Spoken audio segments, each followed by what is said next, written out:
이 낯선 외국 기차역 한가운데 왜 나는 홀로 있는 거지? 이렇게 비참하게 버림받을 줄이야. 이렇게 버려질 거였으면 차라리 젊을 때 죽을 걸. 그럼 덜 서러웠을 텐데. 하지만 내가 여기서 무너질 줄 알아. 나를 짐짝처럼 버린 그 나를 평생 후회하게 만들어주마. 분노가 머리끝까지 차오르고 억울함과 배신감에 죽을 것 같았지만 결국 이겨내는 저희 사연 끝까지 들어주세요. 응원 댓글도 부탁드려요. 무료 구독과 좋아요 눌러주시고 이제 시작할게요. 새벽 5시, 최순덕은 언제나처럼 잠에서 깨어났습니다. 85세의 몸이지만 여전히 새벽마다 눈이 떠지는 건 평생 농사일에 몸에 밴 습관 때문이었어요. 마당에 나서자 이른 아침 공기가 폐부 깊숙이 스며들었습니다. 손바닥만 한 텃밭에는 상추와 깨잎이 푸르게 자라고 있었죠. 어머니? 뒤에서 들려오는 목소리에 순덕이 돌아보니 막내딸 미경이 남편 상우와 함께 서 있었습니다. 결혼한 지 15년이 넘은 이 부부는 평소 명절에나 얼굴을 보이던 터였는데 이른 아침에 찾아온 게 의외였어요. 아이고, 미경아. 이른 아침에 웬일이냐.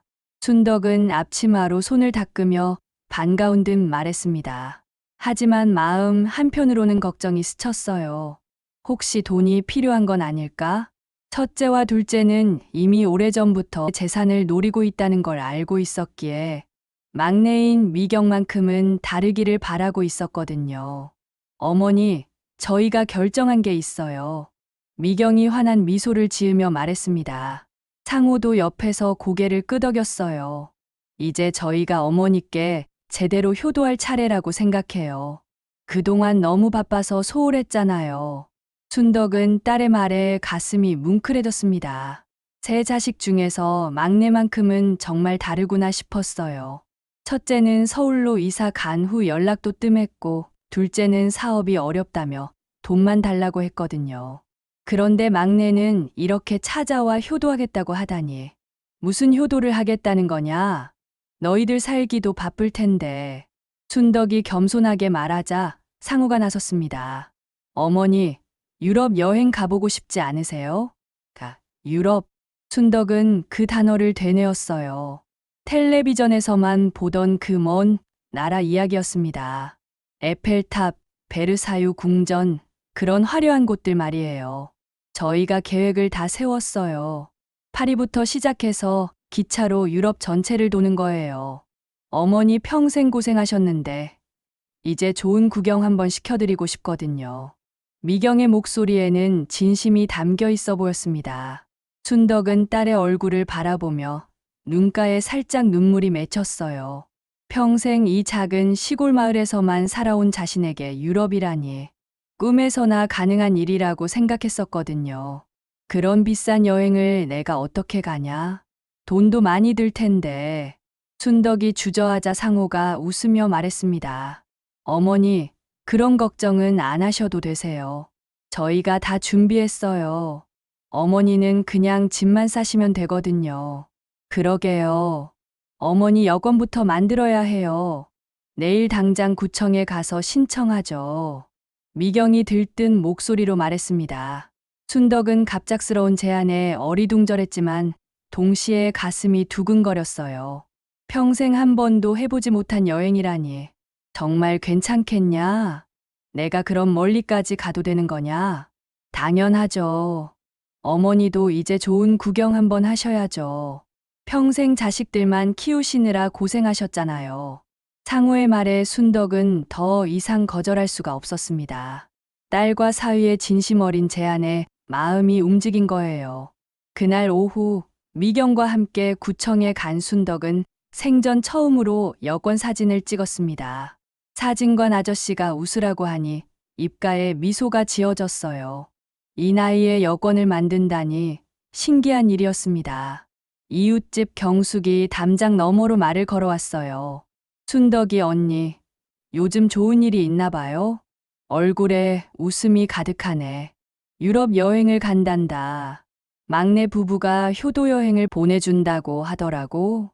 순덕의 목소리에는 자랑스러움이 가득했습니다. 경숙이 깜짝 놀라며 눈을 크게 떴어요. 어머, 정말요? 부러워라. 막내가 정말 효자네요. 그러게 말이야. 다른 자식들은 연락도 안 하는데 막내만큼은 다르더라고. 순덕은 뿌듯한 마음으로 말했습니다. 이웃들에게 자랑할 수 있다는 게 이렇게 기쁠 줄이야. 저녁을 준비하며 순덕은 혼자 중얼거렸어요.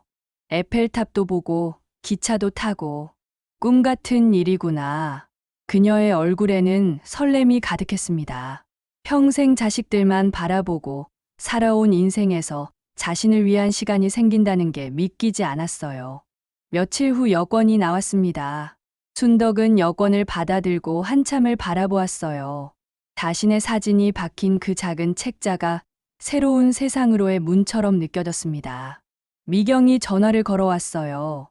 어머니, 여권 나왔죠? 이제 비행기표도 끊었으니까 짐 준비하세요. 다음 주면 출발이에요. 그렇게 빨리.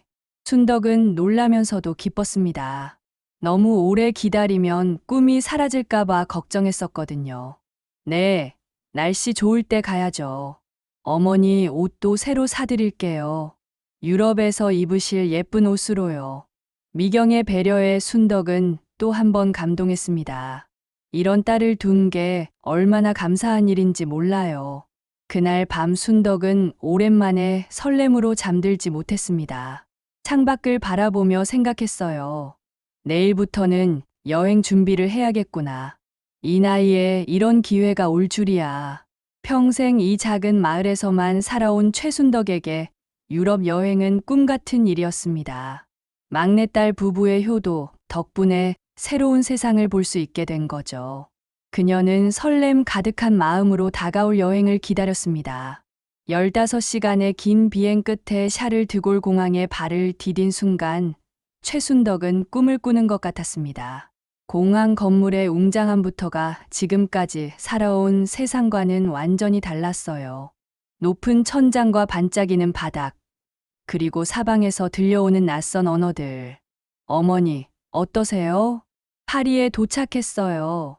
미경이 순덕의 팔을 부축하며 환하게 웃었습니다. 상호도 옆에서 큰 캐리어를 끌며 따라왔어요. 아이고, 정말 꿈 같구나. 내가 이런 곳에 올 줄이야. 순덕은 눈을 크게 뜨고 주변을 둘러보았습니다. 공항 안에서만으로도 이미 충분히 신기했어요. 각국에서 온 사람들의 모습, 면세점에 진열된 반짝이는 물건들, 모든 게 새롭고 낯설었거든요. 택시를 타고 파리 시내로 향하는 동안 순덕의 눈은 쉴 틈이 없었습니다. 창밖으로 보이는 파리의 풍경은 정말 영화에서나 봤던 모습 그대로였어요. 석조 건물들이 늘어선 거리, 카페 테라스에 앉아 여유롭게 커피를 마시는 사람들. 저기 보이는 게 에펠탑이에요, 어머니. 미경이 가리키는 방향을 보니 정말 에펠탑이 서 있었습니다. 텔레비전에서만 보던 그 철탑이 실제로 눈앞에 있다니. 순덕은 가슴이 벅차올라 눈물이 날 것 같았어요. 정말 높구나. 저런 높은 탑을 어떻게 만들었을까? 순덕의 순수한 감탄에 미경과 상호는 미소를 지었습니다. 하지만 그 미소 뒤에는 복잡한 감정이 숨어 있었어요. 호텔에 도착해 체크인을 마친 후 세 사람은 각자의 방으로 향했습니다. 순덕은 혼자 배정받은 방에 들어가 창문을 열었어요. 파리의 거리가 한눈에 내려다 보였습니다. 정말 꿈 같은 일이구나. 순덕은 혼자 중얼거리며 창가에 앉았습니다. 평생 상상도 못한 일이 현실이 된 거예요. 한편 옆방에서는 미경과 상호가 조용히 대화를 나누고 있었습니다. 여기서 하는 게 맞을까? 상호가 불안한 목소리로 말했어요. 미경은 창문 쪽을 바라보며 말했습니다.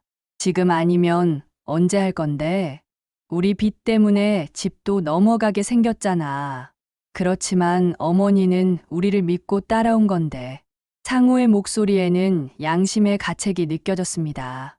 미경은 고개를 돌려 남편을 바라보았어요. 우리도 살아야 하잖아. 어머니 재산 정리하면 빚도 다 갚고 새 출발할 수 있어. 어차피 언젠가는 우리가 상속받을 거 아니야? 그렇긴 하지만 미경은 남편의 손을 잡았습니다. 어머니도 여기서 편안하게 지내실 수 있어. 한국에서 혼자 계시는 것보다 훨씬 나을 거야. 상호는 여전히 확신이 서지 않는 표정이었지만 결국 고개를 끄덕였어요. 다음 날 아침 세 사람은 함께 파리 시내 관광에 나섰습니다. 순덕은 전날 밤 설렘으로 제대로 잠들지 못했지만 표정은 생기가 넘쳤어요. 먼저 에펠탑을 가까이서 봤습니다. 순덕은 목을 한참 젖혀야 할 정도로 높은 탑을 올려다보며 감탄했어요. 아이고, 정말 높구나. 사람이 이런 걸 만들 수 있다니. 미경이 순덕의 사진을 여러 장 찍어주었습니다. 에펠탑을 배경으로 한 사진들이었어요. 순덕은 어색하게나마 포즈를 취했습니다. 이런 사진을 집에 가서 이웃들한테 보여주면 얼마나 좋아할까? 순덕의 말에 미경은 씁쓸하게 웃었어요. 집에 돌아갈 일은 없을 텐데. 루브르 박물관에서는 모나리자를 직접 봤습니다. 순덕은 그 유명한 그림 앞에서 한참을 서 있었어요. 그림이 이렇게 작은 줄 몰랐네. 그런데 정말 신비로운 미소구나. 베르사유 궁전에서는 화려한 궁전의 모습에 입을 다물지 못했습니다. 거울의 방에서는 자신의 모습이 수없이 반복되는 걸 보고 신기해했어요. 왕이 이런 곳에서 살았구나. 우리나라 옛날 궁궐과는 정말 다르네. 하루 종일 관광을 마치고 호텔로 돌아온 순덕은 지쳤지만 행복했습니다. 평생 한 번도 경험해보지 못한 신세계를 본 거예요. 저녁 식사 자리에서 미경이 말했습니다. 어머니, 내일은 기차를 타고 다른 도시로 이동할 거예요. 기차 여행이라고 했지? 어디로 가는 거냐? 스위스로 갈 예정이에요. 알프스 산맥도 보고요. 순덕은 들뜬 마음으로 고개를 끄덕였습니다. 기차 여행이라니 그것도 기대됐어요. 그날 밤 순덕은 하루 동안 본 모든 것들을 되새기며 잠자리에 들었습니다. 내일 또 어떤 새로운 경험이 기다리고 있을까 하는 설렘으로 가득했어요. 하지만 옆방에서는 다른 대화가 오가고 있었습니다. 내일 기차역에서 하자. 미경의 목소리는 단호했어요. 상호는 여전히 망설이고 있었습니다. 정말 괜찮을까? 어머니가 혼자서 어떻게 해? 걱정 마. 여기 한국 교민들도 많고 영사관도 있어. 어떻게든 돌아가시겠지. 미경의 말에는 더 이상의 망설임이 없었습니다. 우리 계획대로 하자. 이번이 마지막 기회야. 상호는 깊은 한숨을 쉬었어요. 하지만 결국 아내의 뜻에 따르기로 했습니다. 다음 날 아침, 순덕은 평소보다 일찍 일어나 짐을 정리했습니다. 오늘부터 시작될 기차 여행이 기대됐어요.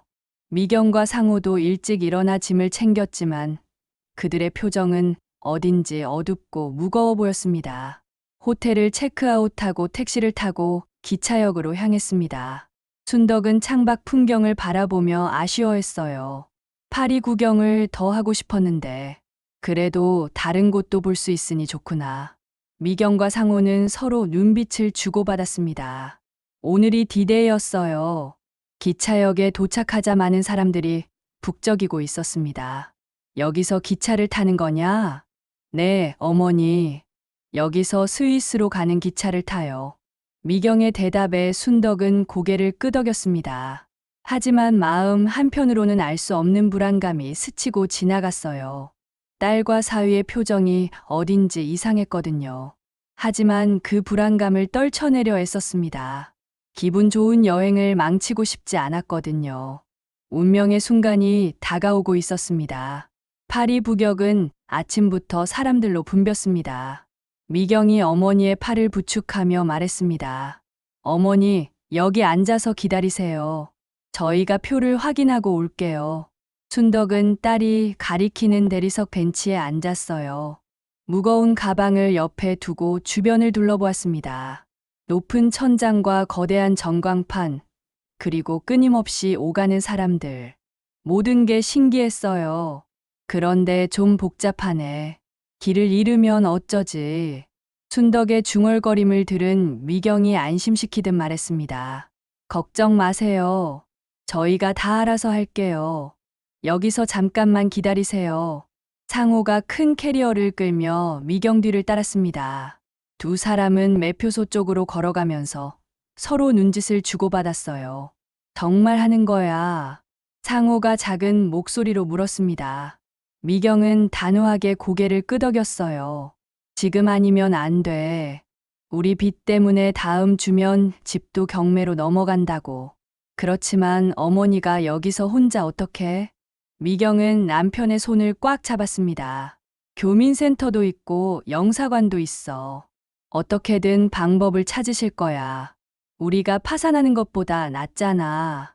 상호는 뒤를 돌아보며 벤치에 앉아있는 순덕을 바라봤어요. 어머니는 신기한 듯 주변을 둘러보고 있었습니다. 그 모습을 보니 가슴이 아팠지만 이미 돌이킬 수 없는 상황이었어요. 표는 우리 것만 끊어놨어. 어머니 건 일부러 빼놨고. 미경의 말에 상호는 깊은 한숨을 쉬었습니다.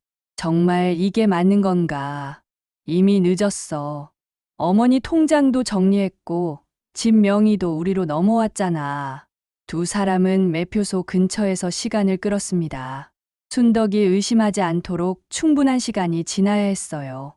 한편 벤치에 앉아있던 순덕은 점점 불안해지기 시작했습니다.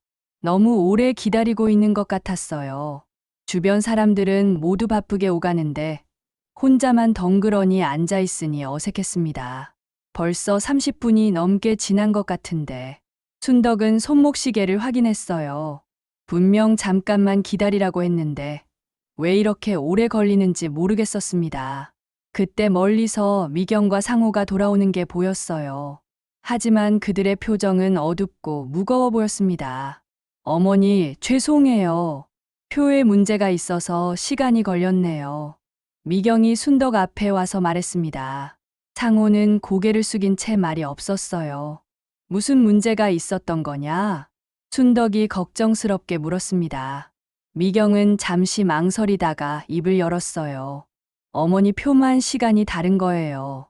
저희는 먼저 가고 어머니는 1시간 후에 오는 기차를 타셔야 해요.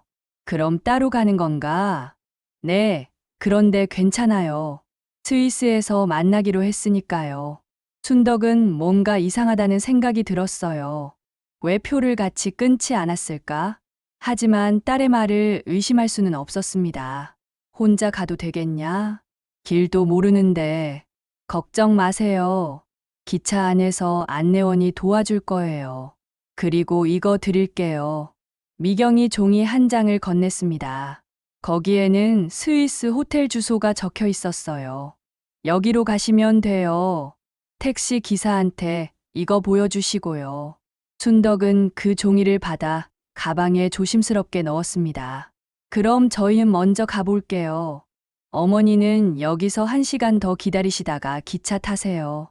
미경이 말하자 상호가 갑자기 순덕에게 다가왔어요. 어머니, 그동안 정말 감사했습니다. 상호의 목소리에는 눈물이 섞여 있었습니다. 순덕은 사위의 갑작스러운 인사에 어리둥절했어요. 무슨 소리냐? 감사하긴 내가 해야지. 이런 좋은 여행을 시켜줘서. 상호는 더 이상 말하지 못하고 고개를 돌렸습니다. 미경이 재촉했어요. 우리 기차 시간이 다 됐어. 어머니, 그럼 스위스에서 봐요. 미경은 순덕의 뺨에 가볍게 뽀뽀를 했습니다. 평소와 다른 진한 포옹이었어요. 조심해서 가거라. 순덕이 말하자 미경과 상호는 급하게 플랫폼으로 향했습니다. 순덕은 두 사람의 뒷모습을 바라보며 손을 흔들었어요. 하지만 그들은 뒤돌아보지 않았습니다. 순덕은 다시 벤치에 앉아 기다렸습니다. 1시간이 지나고 2시간이 지났어요. 하지만 자신이 타야 할 기차가 어느 것인지 알 수가 없었습니다. 저기, 실례합니다. 순덕이 지나가는 영무원에게 말을 걸었어요. 하지만 영어도 프랑스어도 할 줄 모르는 순덕의 말을 알아듣는 사람은 없었습니다. 어떻게 하지? 기차를 놓치면 안 되는데. 불안감이 점점 커졌습니다. 미경이 준 종이를 꺼내보았지만 거기에는 호텔 주소만 적혀 있을 뿐 기차 정보는 없었어요. 시간이 흘러 오후가 되었습니다. 순덕은 점점 초조해졌어요. 배도 고프고 목도 말랐지만 자리를 뜰 수가 없었습니다. 혹시 미경이 찾으러 올까 봐서요. 해가 지기 시작했습니다. 역에는 퇴근하는 사람들로 다시 붐비기 시작했어요. 순덕은 여전히 같은 자리에 앉아 있었습니다. 왜 안 오지? 분명 1시간 후라고 했는데 순덕의 목소리에는 불안과 걱정이 가득했어요. 주변 사람들이 신기한 듯 바라보기 시작했습니다. 하루 종일 같은 자리에 앉아 있는 동양인 할머니가 이상해 보였던 거죠. 밤이 되었습니다. 역의 대부분 상점들이 문을 닫기 시작했어요. 순덕은 이제 진짜 불안해졌습니다. 혹시 내가 잘못 이해한 건 아닐까? 순덕은 미경이 준 종이를 다시 꺼내봤어요. 하지만 여전히 호텔 주소만 적혀 있을 뿐이었습니다. 그때서야 순덕은 끔찍한 생각이 들었어요. 혹시 자신이 버려진 건 아닐까? 하지만 곧 그 생각을 떨쳐냈습니다. 그럴 리 없어. 미경이가 그럴 리 없다고. 하지만 마음 한구석의 불안감은 점점 커져갔습니다. 첫날 밤이 깊어가고 있었어요. 순덕은 차가운 대리석 벤치에 앉아 딸을 기다렸습니다. 하지만 미경과 상호는 이미 다른 나라로 떠난 후였어요. 그들이 다시 돌아올 일은 없을 것 같았습니다. 첫날 밤이 깊어갔지만 순덕은 여전히 벤치에 앉아 있었습니다. 역 안의 조명이 하나둘 꺼지기 시작했고 청소부들이 바닥을 닦고 있었어요. 하루 종일 앉아 있던 순덕의 다리는 이미 감각이 없었습니다. 미경이가 올 거야. 분명 올 거라고. 순덕은 계속 중얼거렸지만 마음 한구석에서는 불안감이 점점 커져갔어요. 이제 역에는 몇 명의 사람만 남아 있었습니다. 경비원 한 명이 순덕에게 다가왔습니다.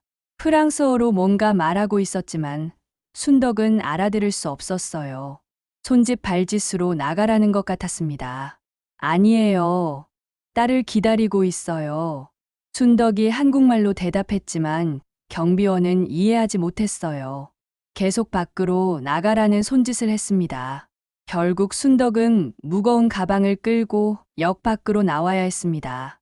파리의 밤 공기는 생각보다 차가웠어요. 어디서 기다려야 하지? 순덕은 역 앞 계단에 앉았습니다. 지나가는 사람들이 신기한 듯 바라봤지만 아무도 도움을 주지 않았어요. 새벽이 되자 더 이상 참을 수 없을 만큼 배가 고팠습니다. 어제 아침 호텔에서 먹은 간단한 아침 식사가 마지막이었거든요. 목도 바짝 말라 있었습니다. 근처에 있던 분수대에서 물을 마셨어요.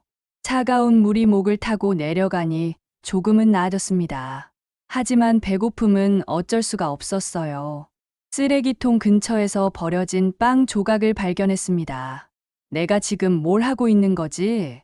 85년을 살면서 쓰레기통 음식을 먹게 될 줄이야. 순덕은 그 빵 조각을 바라보며 혼잣말을 했어요.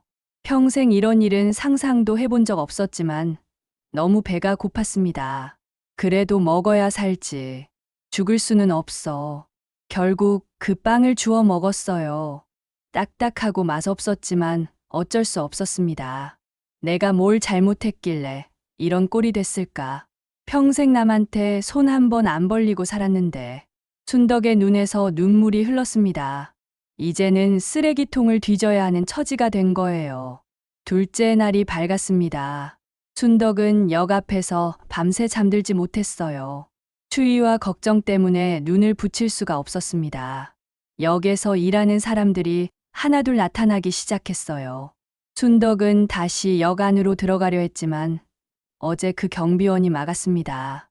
표가 없으면 안 된다는 뜻인 것 같았어요. 제발요. 딸을 기다리고 있어요. 순덕이 애원했지만 소용없었습니다.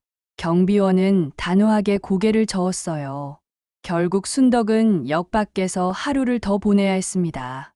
지나가는 사람들 중에 동양인이 보이면 다가가서 말을 걸어봤지만 대부분 중국인이나 일본인이었어요.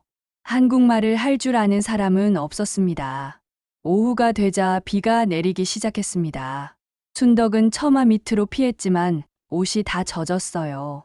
차가운 빗물이 몸을 적시니 더욱 추워졌습니다. 아이고, 감기라도 걸리면 어쩌지. 순덕은 젖은 옷을 쥐어짜며 한숨을 쉬었습니다. 가방 안에서 마른 옷을 꺼내 갈아입으려 했지만 갈아입을 곳도 마땅하지 않았어요. 화장실을 찾아 헤맸지만 공중 화장실은 유료였습니다. 동전이 있어야 들어갈 수 있었어요. 순덕은 한국 돈은 가지고 있었지만 유로는 거의 없었습니다. 결국 뒷골목에서 몰래보리를 봐야 했어요. 평생 이런 굴욕을 당해본 적 없었지만 어쩔 수 없었습니다. 내가 뭘 잘못했길래 이런 일을 당해야 하지. 순덕은 눈물을 흘리며 중얼거렸습니다. 미경이를 그렇게 예뻐했는데, 막내딸이라고 특별히 사랑했는데, 셋째 날이 되었습니다. 순덕의 몸은 이미 한계에 달했어요. 제대로 먹지도 못하고 잠도 못 잔 채로 사흘을 보낸 거였습니다. 이때쯤 되자 순덕도 현실을 받아들이기 시작했어요. 미경이가 정말로 자신을 버린 것 같았습니다. 왜 그랬을까? 내가 뭘 잘못했을까? 순덕은 계속 그 이유를 생각해 봤어요. 혹시 평소에 미경이에게 잘못한 게 있었나? 아니면 다른 자식들을 더 사랑한다고 오해했나? 아니면 돈 때문일까? 갑자기 그 생각이 들었습니다. 최근 미경이 부부가 사업이 어렵다는 얘기를 했었거든요. 혹시 자신의 재산을 노린 건 아닐까? 그렇다면 집은 어떻게 된 거지? 순덕은 갑자기 불안해졌습니다. 여행 오기 전에 미경이가 집 관리를 해주겠다고 했었거든요. 통장도 맡기고 도장도 맡겼습니다. 설마 그 모든 게 계획된 일이었나? 생각할수록 모든 게 의심스러웠어요. 갑작스러운 여행 제안, 혼자 기차를 타라는 말, 그리고 이렇게 사라진 것까지. 그 자식들이 날 속인 거야. 순덕의 가슴에서 분노가 치밀어 올랐습니다. 배신감과 절망감이 뒤섞인 복잡한 감정이었어요. 평생 자식만 바라보고 살아왔는데 그 자식이 날 버렸구나. 순덕은 주먹을 불끈 쥐었습니다. 눈물과 함께 분노가 솟구쳤어요. 넷째 날 아침 순덕은 거울 같은 상점 유리창에 비친 자신의 모습을 보고 깜짝 놀랐습니다.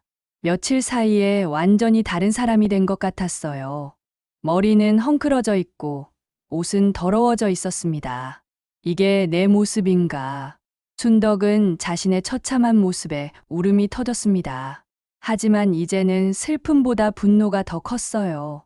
미경아, 상호야, 너희들을 그냥 두지 않겠다. 순덕의 목소리에는 복수심이 담겨 있었습니다. 이제 더 이상 순진한 어머니가 아니었어요. 어떻게든 살아남아서 너희들에게 복수하겠어. 순덕은 이를 악물었습니다. 절망의 끝에서 새로운 의지가 솟아오르고 있었어요. 그때 멀리서 한국말 소리가 들렸습니다. 순덕은 귀를 쫑긋 세웠어요. 정말 한국말이었습니다. 저기요, 거기 계신 분. 순덕이 있는 힘을 다해 소리쳤습니다. 이것이 마지막 희망일지도 몰랐거든요. 저기요, 거기 계신 분. 순덕이 있는 힘을 다해 소리치자 한국말을 하던 중년 여성이 돌아봤습니다. 순덕의 처참한 모습을 본 그 여성은 깜짝 놀라며 다가왔어요. 어머, 할머니, 괜찮으세요? 정말 한국 사람이었습니다. 순덕은 그 목소리를 듣는 순간 눈물이 왈칵 쏟아졌어요. 며칠 만에 듣는 한국말이었거든요. 아줌마, 제발 도와주세요. 순덕이 떨리는 목소리로 말하자 그 여성은 재빨리 순덕을 부축했습니다. 일단 여기서 나가요. 할머니 지금 상태가 너무 안 좋으세요. 그 여성의 이름은 박영이었어요. 파리에서 한국 음식점을 운영하며 20년째 살고 있는 교민이었습니다. 관광 가이드 일을 마치고 돌아가던 길에 순덕을 발견한 거였어요. 영희는 순덕을 근처 카페로 데려가 따뜻한 커피와 샌드위치를 주문했습니다. 순덕은 며칠 만에 제대로 된 음식을 받아들고 눈물을 흘렸어요. 천천히 드세요. 급하게 드시면 안 돼요. 영희의 배려에 순덕은 감격했습니다. 며칠 동안 사람 대접을 받지 못했었거든요. 고맙습니다. 정말 고맙습니다. 괜찮아요. 그런데 할머니 어떻게 이런 일이 생긴 거예요? 영희의 질문에 순덕은 지금까지 있었던 일을 모두 털어놨습니다. 막내딸 부부의 효도여행 제안부터 기차역에서 벌어진 일까지 말하는 내내 눈물이 멈추지 않았어요. 아이고, 그런 일이. 요즘 이런 일이 종종 있어요. 부모를 해외에 버리고 가는 자식들 말이에요. 영희는 안타까운 표정으로 고개를 저었습니다. 이런 일이 처음이 아니라는 듯 했어요. 다른 분들도 이런 일을 당한 적이 있나요? 네, 작년에도 독일에서 비슷한 일이 있었어요. 아들이 어머니를 두고 사라진 거죠. 요즘 경제가 어려워지니까 부모 재산을 노리는 자식들이 늘고 있어요. 영희의 말에 순덕은 더욱 절망스러웠습니다. 자신만 당한 일이 아니라니. 그럼 저는 어떻게 해야 하죠? 집에 돌아갈 수도 없고. 일단 교민센터에 연락해 볼게요. 거기서 임시 숙소라도 마련해 줄 거예요. 영희는 즉시 휴대폰으로 파리 교민센터에 전화를 걸었습니다. 상황을 설명하니 센터장이 직접 나오겠다고 했어요. 1시간 후 교민센터장인 김태호가 도착했습니다. 50대 중반의 그는 이런 상황에 익숙해 보였어요. 할머니, 고생 많으셨어요. 일단 임시 숙소부터 마련해 드릴게요. 김태호는 순덕을 교민센터로 데려갔습니다. 거기에는 간단한 숙식을 할 수 있는 시설이 있었어요. 씻고 좀 쉬세요. 내일 영사관에 가서 귀국 절차를 밟아야 해요. 순덕은 며칠 만에 제대로 된 잠자리에 누웠습니다. 따뜻한 물로 씻고 깨끗한 옷을 입으니 조금은 사람다운 기분이 들었어요. 하지만 잠이 오지 않았습니다. 지난 며칠간의 일들이 계속 머릿속을 맴돌았어요. 미경아, 상우야, 너희들이 날 이렇게 버릴 줄이야. 순덕의 가슴에는 배신감과 분노가 가득했습니다. 동시에 앞으로 어떻게 살아가야 할지 막막했어요. 다음 날 아침 김태호와 함께 영사관에 갔습니다. 영사관 직원은 순덕의 사정을 들은 후 귀국 절차를 도와줬어요. 할머니, 일단 임시 여권을 발급해 드릴게요. 항공료는 나중에 가족이 상환하는 조건으로 처리하겠습니다. 순덕은 고개를 저었습니다. 가족이 상환할 일은 없을 거예요. 제가 직접 처리하겠습니다. 영사관 직원은 순덕의 단호한 말투에 놀랐어요. 며칠 전까지만 해도 절망에 빠져 있던 할머니가 완전히 달라진 것 같았습니다. 그럼 할머니 명의로 된 재산으로 처리할 수 있는지 확인해 봐야겠네요. 제 통장이나 재산이 어떻게 됐는지부터 확인하고 싶어요. 영사관을 통해 한국의 상황을 확인했습니다. 결과는 예상했던 대로였어요. 순덕 명의의 집은 이미 미경 앞으로 넘어가 있었고 통장의 돈도 대부분 인출된 상태였습니다. 역시 그랬구나. 순덕은 오히려 담담하게 받아들였습니다. 이미 예상했던 일이었거든요. 그럼 남은 돈으로 항공료를 결제하겠어요. 다행히 아직 조금의 돈은 남아 있었습니다. 미경이 미처 손대지 못한 작은 계좌가 하나 있었던 거예요. 이틀 후 순덕은 한국행 비행기에 몸을 맡겼습니다. 창가 자리에 앉아 파리가 점점 멀어지는 걸 바라봤어요. 영희와 김태호가 공항까지 배웅을 나왔습니다. 할머니, 한국 가서도 연락해요. 저희가 도울 수 있는 일이 있으면 언제든 말씀하세요. 영희의 말에 순덕은 고개를 끄덕였어요. 고마워요. 정말 고마웠어요. 아줌마들이 아니었다면 아직도 거리를 헤매고 있을 거예요. 기내에서 순덕은 지난 일주일을 돌이켜봤습니다. 절망의 나락에서 시작해서 이렇게 살아서 돌아가게 된 거죠. 하지만 이제 새로운 문제가 기다리고 있었어요. 집도 없고 돈도 거의 없는 상황에서 어떻게 살아가야 할까? 미경이네를 찾아가 봐야겠어. 순덕의 눈에는 복수심이 불타오르고 있었습니다. 하지만 동시에 다른 생각도 들었어요. 내가 그들 때문에 무너질 순 없어. 내 힘으로 다시 일어서야 해. 순덕은 창밖의 구름을 바라보며 다짐했습니다. 이제 더 이상 자식에게 의존하지 않겠다고. 자신만의 방법으로 새로운 삶을 시작하겠다고. 기내에서 흘린 눈물은 슬픔의 눈물이 아니었어요. 새로운 시작을 다짐하는 의지의 눈물이었습니다. 비행기는 한국을 향해 날아가고 있었고, 순덕의 마음속에는 복수보다 더 큰 계획이 자리 잡기 시작했습니다. 인천공항에 발을 디딘 순간, 순덕은 복잡한 감정에 휩싸였습니다. 고향 땅을 밟는다는 안도감과 동시에 이제 정말 아무것도 남지 않았다는 절망감이 교차했어요. 공항 밖으로 나서자 한국의 습한 공기가 얼굴을 감쌌습니다. 일단 집부터 가봐야겠어. 순덕은 택시를 잡아탔습니다. 기사에게 자신이 살던 마을 주소를 말하니 꽤 먼 거리라며 미터기를 켰어요. 할머니, 오랜만에 고향에 가시는 건가요? 응, 오랜만이야. 순덕은 짧게 대답했습니다. 복잡한 사정을 설명하고 싶지 않았거든요. 차창 밖으로 보이는 한국의 풍경들이 낯설게 느껴졌어요. 불과 일주일 전에 떠난 곳인데도 완전히 다른 세상 같았습니다. 파리에서의 경험이 그녀를 완전히 바꿔놓았거든요. 2시간을 달려 드디어 고향 마을에 도착했습니다. 순덕은 택시에서 내려 자신이 평생 살던 집을 바라봤어요. 하지만 뭔가 이상했습니다. 문에 자물쇠가 채워져 있었어요. 그것도 여러 개나. 이게 뭐지? 순덕은 당황해서 대문을 두드려 봤지만 아무 소리도 나지 않았습니다. 창문으로 안을 들여다보니 집 안이 텅 비어 있었어요. 이웃집 경숙이가 빨래를 널다가 순덕을 발견했습니다.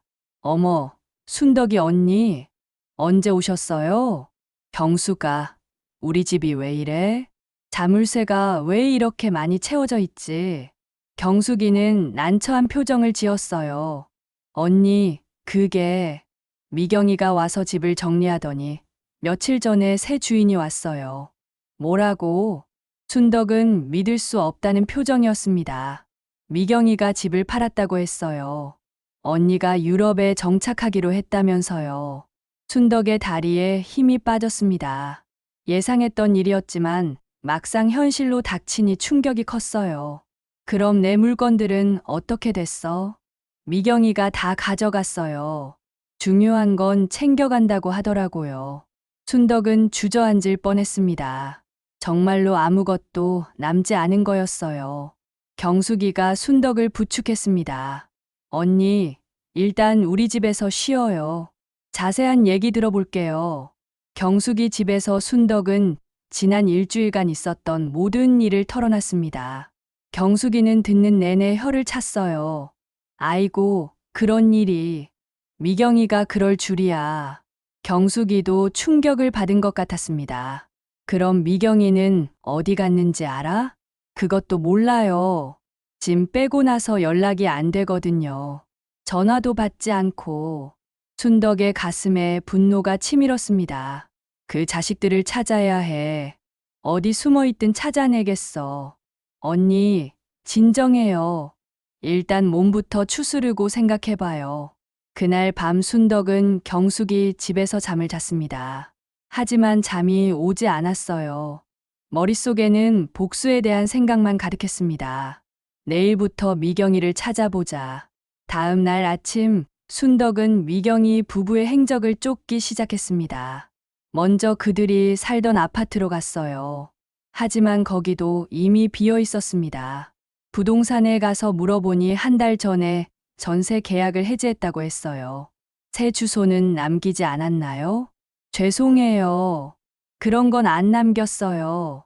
은행에도 가봤지만 개인정보라며 알려주지 않았습니다.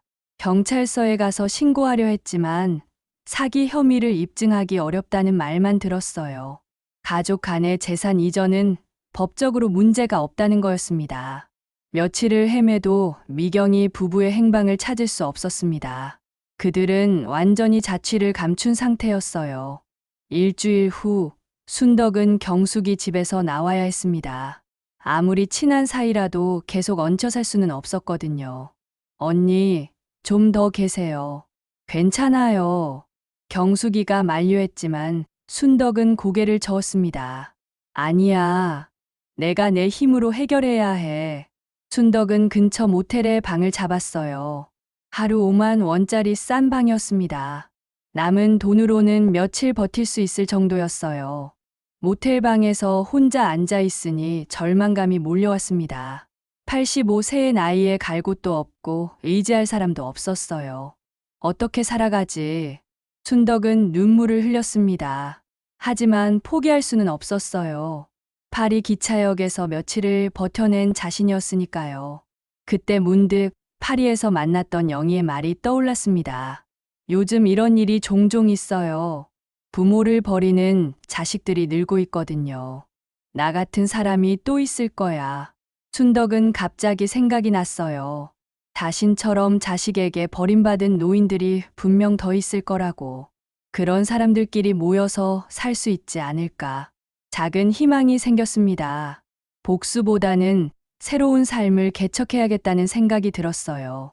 다음 날 순덕은 인근 복지관을 찾아갔습니다. 거기서 비슷한 처지의 노인들을 만날 수 있을 거라 생각했거든요. 복지관에서 만난 사회복지사에게 자신의 상황을 설명했어요. 할머니 같은 분들이 요즘 많이 늘고 있어요.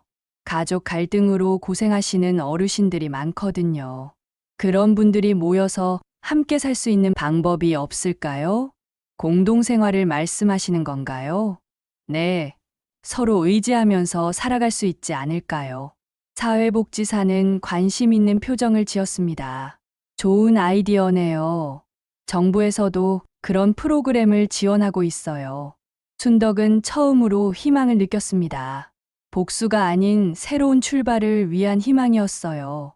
그날부터 순덕은 새로운 계획을 세우기 시작했습니다.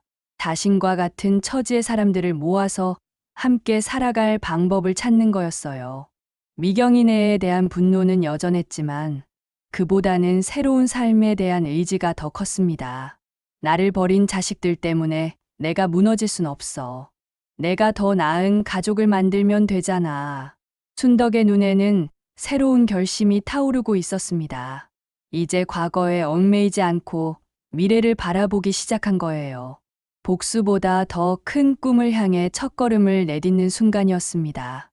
순덕은 복지관에서 나온 후 마음속에 확고한 계획이 서기 시작했습니다. 단순한 복수가 아닌 더 의미 있는 방법으로 새로운 삶을 시작하겠다는 결심이었어요. 먼저 변호사 사무실을 찾았습니다. 비록 법적으로 미경이 부부를 처벌하기는 어렵지만 최소한 자신의 권리는 확인하고 싶었거든요. 할머니, 안타깝지만 가족 간의 재산 이전은 사기로 보기 어려워요. 특히 본인이 동의서에 서명을 했다면요. 변호사의 말을 들으며 순덕은 이를 악물었습니다. 미경이 부부가 얼마나 치밀하게 계획했는지 알 수 있었어요. 그럼 아무것도 할 수 없는 건가요? 법적으로는 한계가 있어요. 하지만 다른 방법이 있을 수 있겠죠. 변호사는 의미심장한 미소를 지었습니다. 다른 방법이라면요? 언론에 알리는 거예요. 요즘 이런 사회 문제에 관심이 많거든요. 여론의 힘을 빌릴 수 있을 거예요. 순덕의 눈에 희망이 생겼습니다. 법으로는 안 되지만 다른 방법이 있다니. 그날부터 순덕은 본격적인 행동에 나섰어요. 먼저 지역 언론사에 연락을 했습니다. 기자와 만난 자리에서 순덕은 자신의 이야기를 담담하게 들려줬습니다. 파리 기차역에서 벌어진 일부터 집과 재산을 모두 잃은 과정까지. 정말 충격적인 이야기네요. 이런 일이 요즘 늘고 있다고 들었어요.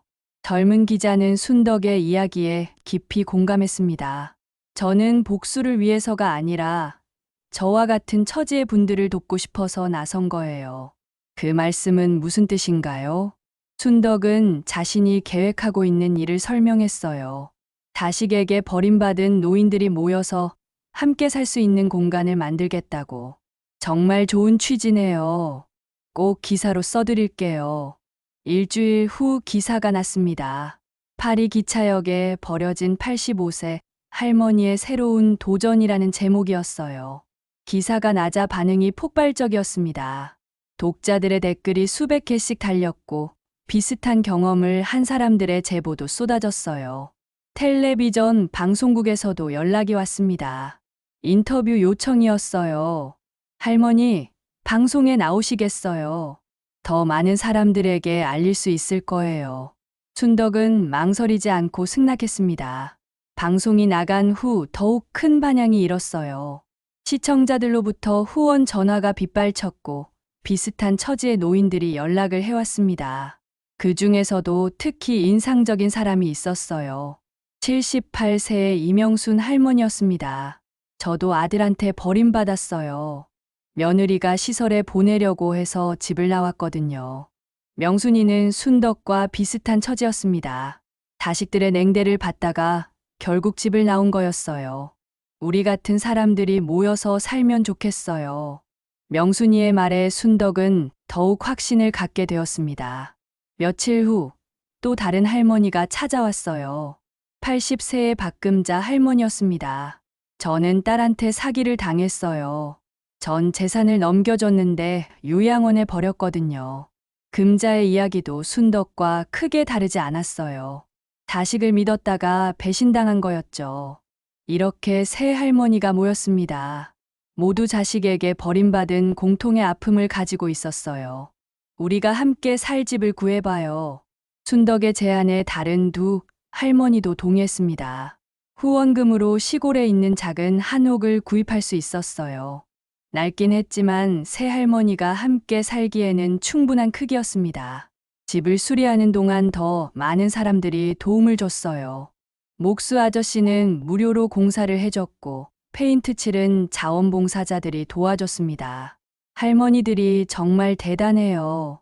이런 일을 시작하시다니. 젊은 자원봉사자들이 감탄하며 말했습니다. 우리도 살아야 하잖아요. 자식이 버렸다고 포기할 순 없어요. 순덕의 말에 모두들 고개를 끄덕였어요. 2달 후 드디어 희망의 집이 완성됐습니다. 새 할머니가 함께 지은 이름이었어요. 개원식 날에는 많은 사람들이 찾아왔습니다. 기자들, 후원자들, 그리고 비슷한 처지의 노인들까지. 이곳은 단순한 거주 공간이 아니에요. 우리 같은 사람들이 서로 위로하고 도우며 살아가는 진짜 가족의 집이에요. 순덕의 인사말에 참석자들이 박수를 보냈습니다. 희망의 집은 금세 화제가 됐어요.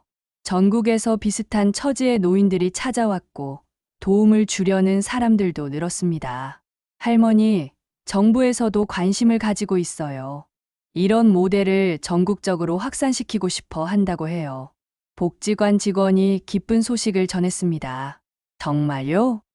그럼 저희 같은 사람들이 더 많이 도움받을 수 있겠네요. 순덕은 뿌듯해했습니다. 자신의 아픔이 다른 사람들에게 희망이 되고 있었거든요. 저녁 시간, 새 할머니는 마당에서 함께 차를 마셨습니다. 순덕이 언니 덕분에 우리가 새로운 가족이 됐네요. 명순이가 고마워하며 말했습니다. 정말 그래요. 혼자였다면 어떻게 살았을지 몰라요. 금자도 동의했어요. 우리가 진짜 가족이에요. 피는 안 섞였지만 마음으로는 진짜 가족보다 더 가깝잖아요. 순덕의 말에 다른 두 할머니가 고개를 끄덕였습니다. 그날 밤 순덕은 마당에서 별을 바라봤습니다. 파리 기차역에서 절망했던 때가 벌써 몇 달 전 일 같았어요. 미경아, 상우야, 너희가 날 버렸지만 난 더 큰 가족을 얻었다. 순덕의 목소리에는 원망이 아닌 감사함이 담겨 있었습니다. 복수하려고 했던 마음이 이제는 완전히 사라졌어요. 대신 더 많은 사람들을 도우려는 꿈이 자리 잡았습니다. 희망의 집에서 흘러나오는 웃음소리가 밤 공기에 퍼져나갔습니다. 진짜 가족의 따뜻한 웃음이었어요. 희망의 집이 개원한 지 6달이 흘렀습니다. 이제 여기에는 순덕을 포함해 7명의 할머니와 할아버지가 함께 살고 있었어요. 모두 자식에게 버림받은 공통의 아픔을 가진 사람들이었습니다. 아침 일찍 순덕은 텃밭에서 채소를 따고 있었어요. 이른 가을 햇살이 따뜻하게 등을 비추었습니다. 명순이와 금자도 옆에서 고추를 따고 있었죠. 언니, 오늘 방송국에서 온다면서요? 명순이가 말했습니다. 희망의 집이 성공 사례로 알려지면서 각종 매체에서 취재 요청이 끊이지 않고 있었어요. 응, 전국에 이런 집을 더 만들겠다고 하더라. 순덕은 뿌듯한 표정을 지었습니다. 자신의 아픔이 사회를 변화시키는 원동력이 된 것 같아서요. 그때 대문 쪽에서 차 소리가 났습니다. 방송 촬영진이 온 줄 알고 새할머니가 손을 털고 나갔어요. 하지만 차에서 내린 사람은 방송 관계자가 아니었습니다. 초라한 행색의 중년 남녀였어요. 순덕은 그들의 얼굴을 보는 순간 온몸이 굳어졌습니다. 미경이와 상우였거든요. 어머니, 미경이 떨리는 목소리로 말했습니다. 예전에 당당했던 모습은 온데간데 없고 초췌하고 비참한 모습이었어요. 상우도 마찬가지였습니다. 순덕은 한동안 말이 없었어요. 여러 감정이 복잡하게 교차했습니다. 분노, 배신감, 그리고 한편으로는 안쓰러움까지. 너희가 여기 왜 왔냐? 순덕의 목소리는 차갑고 단호했습니다.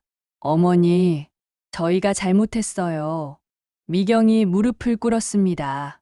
상우도 따라서 무릎을 꿇었어요. 용서해 주세요. 정말 죄송해요. 미경이는 울면서 매달렸습니다. 하지만 순덕의 표정은 조금도 누그러지지 않았어요. 지금 와서 용서를 바라니? 너희가 날 파리 기차역에 버려두고 갈 때는 생각 안 했어. 저희도 너무 절박했어요. 사업이 망해서 빚더미에 앉았거든요. 상호가 변명했지만 순덕은 냉소적으로 웃었습니다. 그래서 어머니를 버린 거냐? 그게 이유가 되냐? 명순이와 금자가 뒤에서 상황을 지켜보고 있었어요. 다른 할머니, 할아버지들도 하나둘 나와서 구경하고 있었습니다. 어머니 재산으로 빚을 갚으려고 했는데 오히려 더 큰 빚에 빠졌어요. 미경이 흐느끼며 말했습니다.